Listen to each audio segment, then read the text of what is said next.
Hei, apa sebenarnya yang kau pikir kau lakukan? Aku tahu kau mencuri uangku. Kembalikan padaku sekarang juga. Ya, kembalikan pada Sophie. Itu uang tunjangannya.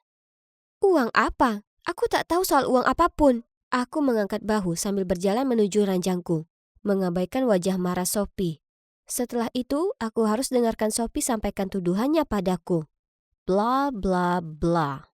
Aku tahu itu hanya karena aku ini tomboy. Jadi pastinya kalau cewek memilih rambut pendek dan pakai baju kedodoran, maka dia pasti pencuri. Akhirnya aku sampai pada batas sabarku. Berhenti menuduh. Aku tak mencuri uang apapun. Aku bahkan tak tahu kau punya uang. Aku tahu kau mengambilnya. Kalau tak kau kembalikan padaku sekarang juga, maka akan kuadukan Bu Hopkins. Ancaman yang tak masuk akal tak menggangguku. Jadi aku hanya rebahan di ranjang dan main ponselku. Sungguh suasana menegangkan. Lalu kulihat mereka semua dengan panik memeriksa ponsel mereka dan saling memberi tatapan bingung. Jadi, ku keluarkan earpodku dan mendengar telepon berdering dari dekat Sophie. Bukankah itu ponsel barumu, Sophie? Kenapa tak kau angkat? Apa? Tidak. Sophie terbata-bata sementara Bella dan Carly menatapnya kebingungan. Aku jalan ke arah Sophie, mengangkat bantal itu dan iya, di sana ada iPhone 13 Pro Max yang baru. Jadi, Sophie, jika tak ada masalah dengan ponsel barumu, maka kenapa kau merasa sangat perlu menyembunyikannya dan tak menjawab panggilanku? Dengan gugup ia menggigit kukunya lalu berseru.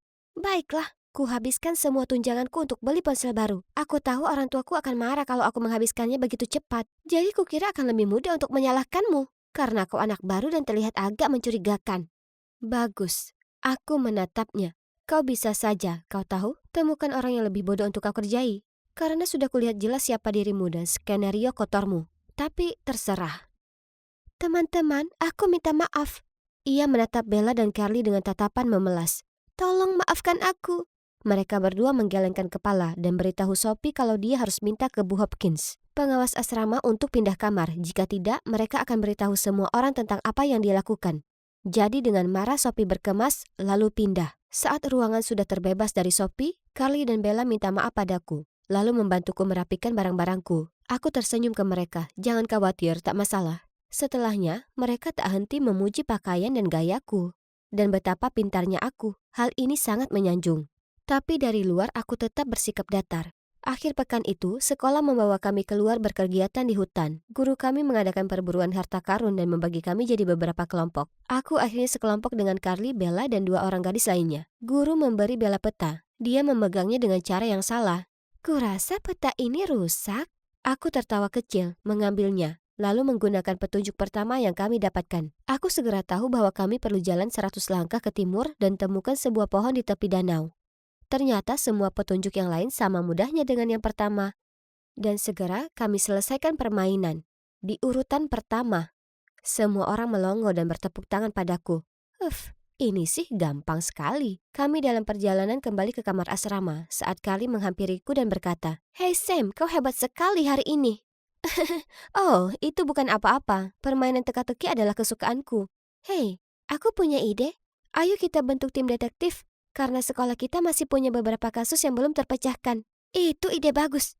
Dengan gabungan pikiran Sherlock Holmes kita, tak ada yang tak mungkin. Lalu kami bertiga saling pandang dan tertawa. Aku mengangguk setuju. Maksudku, agen detektif terdengar menyenangkan. Dan itulah bagaimana tim detektif CSI lahir. Kepanjangan dari Caroline, Samantha, dan Isabella. Tentunya.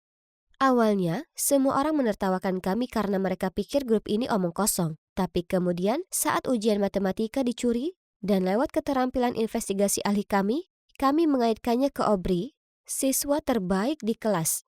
Hei, kami bahkan menangkap orang aneh yang menyelinap ke sekolah kami untuk memata-matai para cewek. Dan hanya soal waktu sampai semua orang mulai mengakui kemampuan kami. Suatu hari, kami bertiga berdiri di loker saat serangkaian alarm pesan berbunyi.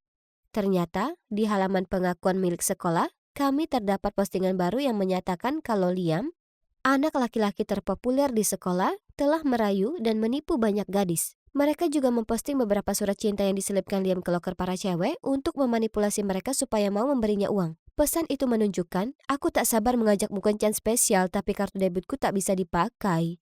Jika kau pinjamkan milikmu, aku akan memastikan kencan kita luar biasa. Aku janji. X. Ya Tuhan, ini sulit dipercaya. Pada saat itu, kurasakan ada tepukan di pundakku. Lalu aku berbalik dan melihat Liam tampak cemberut berdiri di sana. Tolong, kau harus membantuku. Ini tuduhan palsu. Tolong bantu temukan siapa yang melakukannya. Dan kalian tahu, tentu saja kami semua langsung mengangguk. Tidak ada yang bisa menolak membantu cowok setampan Liam. Oh, maksudku kami ini tim detektif yang terkenal di sekolah, jadi tak bisa mengabaikannya. Ya kan?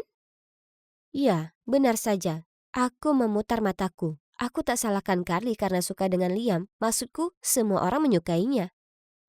Kurasa, bahkan aku juga. Bella kemudian menyela lamunanku.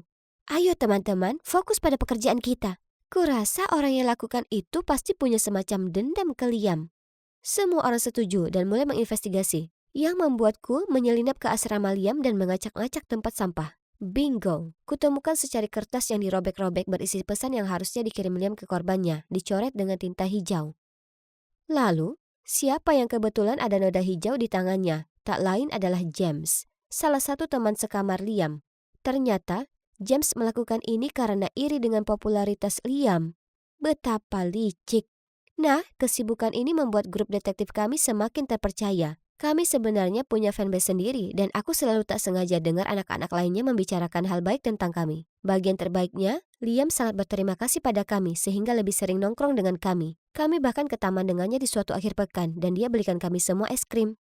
Carly terus saja memilih rambutnya dan menatapnya terpesona. Jadi cewek santai?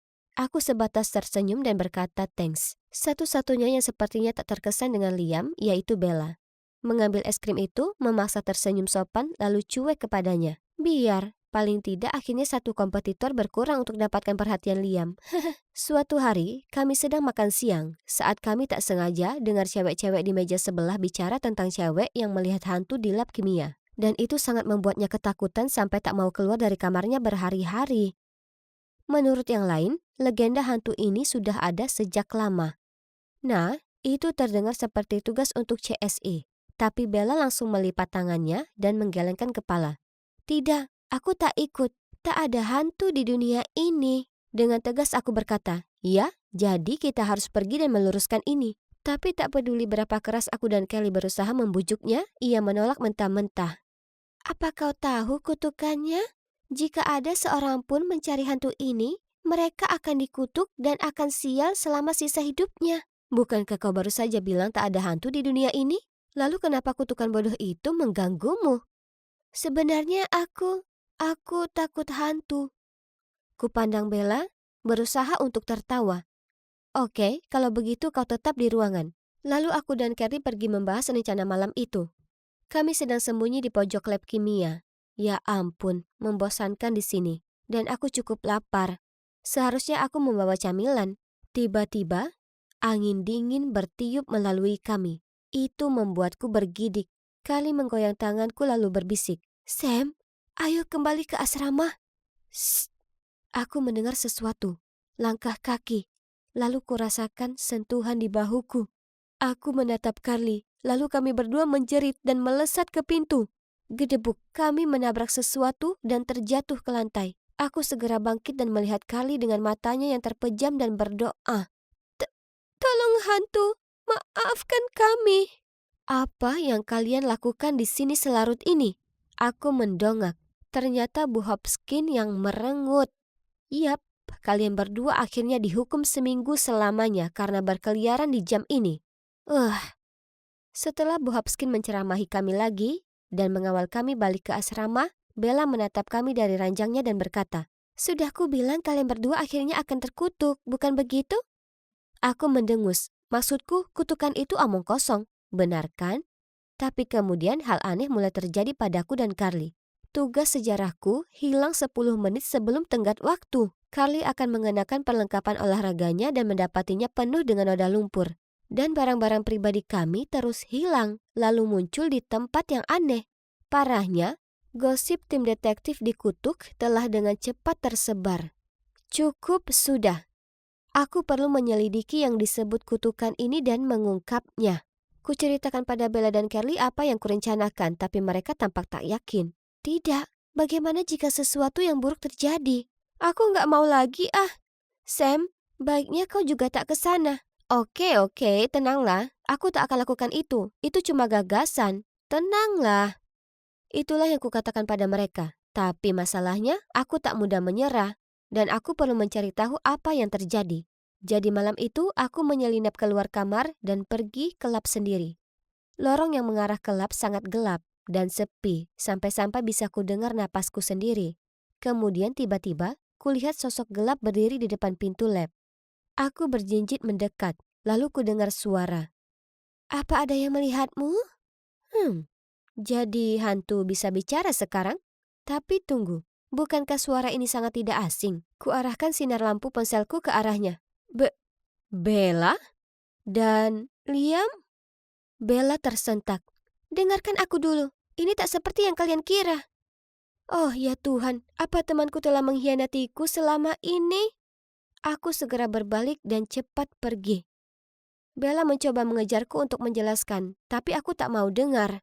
Rupanya itu dia selama ini. Dia mainkan trik licik padaku dan Carly supaya kami mengira kami dikutuk dan takkan kembali ke tempat pertemuan rahasianya dengan Liam. Saat kembali ke kamar ceritakan ke Carly apa yang telah terjadi dan kami putuskan untuk mengabaikan Bella. Itu yang pantas diterimanya. Suatu hari kami sedang makan siang saat Bella datang. Kami berdua hendak beranjak, tapi Bella buru-buru berkata, "Tolong beri aku kesempatan untuk menjelaskan." "Tak perlu jelaskan. Kami tahu yang kau lakukan." "Aku tahu aku mengacau.